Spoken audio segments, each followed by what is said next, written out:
Hey guys, Billy Applehart here. Thanks for tuning in to the vlog, or if you're watching on YouTube. And in fact, hit like or share or whatever. In fact, on YouTube, hit subscribe. I think I forgot to say that in the others. But we appreciate you helping us do that. I have some questions here that people have sent in. I think most of these are comments from either the vlog and or YouTube. But it says, how do I know how to come up with a good business idea? Well, one of the things that I would say to you is, number one, is just see what's out there right now that's actually making money. In fact, look in the new categories, look in the new areas of things that are actually making money. So you look and you find those and see what's actually being successful.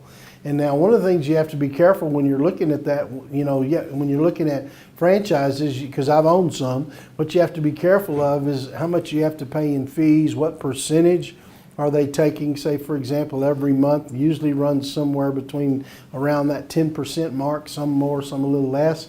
Somewhere around 10% they're taking, and most of the time that 10% is what the entrepreneur really could live off of. So you have to be careful, for example, when you're buying a franchise, but look for areas where money is being made and verify. Remember, the three most important words in business are verify, verify, verify. So verify that money's being made. Secondly, so new businesses that are making money, look at those and see if you can basically implement what they're doing or copy what they're doing. And then secondly is look at old businesses where you can innovate. So if you think about that, there are businesses that have been successful, but they're not necessarily keeping up with the times. A perfect example of that is Kodak. Kodak was one of the most successful companies in America, and of course we moved fairly quickly from film, from 35 millimeter film, or what they called 110 film back in the day. We moved from those kinds of things all the way over to where we are today, which is digital, and you can take all kinds of pictures on your phone, and it's just a digital copy. Well, Kodak didn't keep up with the time, so some of the younger upstarts created that understood the digital thing. They were innovating inside of that particular business, which was pictures. And they came up with a very successful business. Today we have the social media that backs that up, such as Instagram. We have Facebook with Facebook Live, video that's on there, all kinds of things that have changed. So what you're looking for is a business that you can innovate in. Now let me say something to you, and I want you to hear me on this, and that is this, that a lot of people spend more time on the business idea than they do on the business model.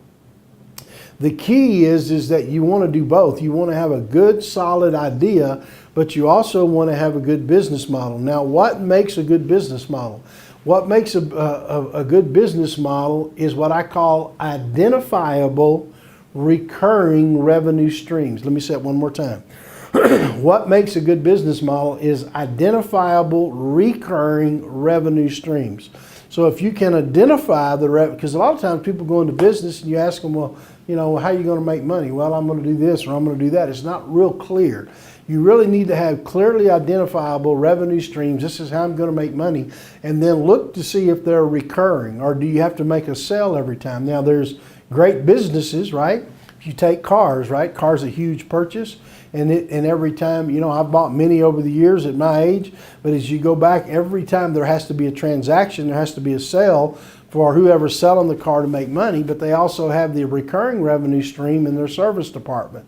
So when they're servicing people, for example, do the same thing with Hewlett-Packard. Hewlett-Packard came out with all the printers, but what did they do? They really make their money selling the ink, because that's an identifiable recurring revenue stream that people are going to come back and buy over and over. So when you're thinking about your business idea, think about, does it have clearly identifiable recurring revenue streams? So this is Billy Applehart. Listen, thanks for watching. I hope this vlog helped you, and I look forward to seeing you right back here on another video. Bye-bye.